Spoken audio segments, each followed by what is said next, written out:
ल गाइस हैन हामी चाहिँ जापानमा बसै छ रे के गरे यो के गरे रे यसो हैन यो चाहिँ खासमा टेबल हो हैन अनि यो चाहिँ साथीको घरबाट टेबल चाहिँ हाम्रो घरमा लिएर आएको अब हाम्रो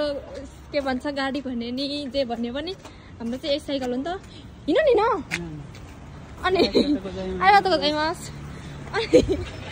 पुरै साइकलमा बाटो छोड्दैपछि आरिगातो गोजाइमास भन्नुपर्छ सो सो सो चान्तरुमा होते ने हाई वकारिमास्ता मान्छे दङ पर्छ हेर हाम्रो यो यस्तो देखेर कस्तो लागिसक्यो गाइस यो चाहिँ हाम्रो हैन बजार हो यो हलोज अनि त्यसपछि हिमावारी यो पनि उनी हो डोकोमो भनेको चाहिँ सिमको ऊ है सिमको के भन्छ डाटाहरू लेख्ने ठाउँ होइन अनि जिउ भन्ने यहाँ सपिङ गर्छ हो ए खस्या रे मान्छे टङ्गा पर्छ तर भोलि यहाँ सोध्न पऱ्यो क्या यहाँ डोकोमोमा सिम नरिफाई गर्छ भनेर खै सोध्न पऱ्यो क्या बिचरा बुवाले कस्तो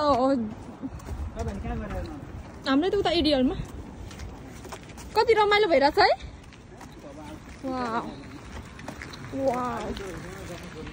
म चाहिँ यता छु है म चाहिँ यत्तिकै हिँडिरहेको छु होइन यत्तिकै अरे डर लाग्यो अनि ओइ त्यसरी नगर के लड्छ अहिले म चाहिँ यसरी यत्तिकै हिँडिरहेको छु भाइहरूलाई चाहिँ यहाँ यसरी बोकाउनु लाग्छु जापानको पीडा यस्तो हुन्छ जापानको पीडा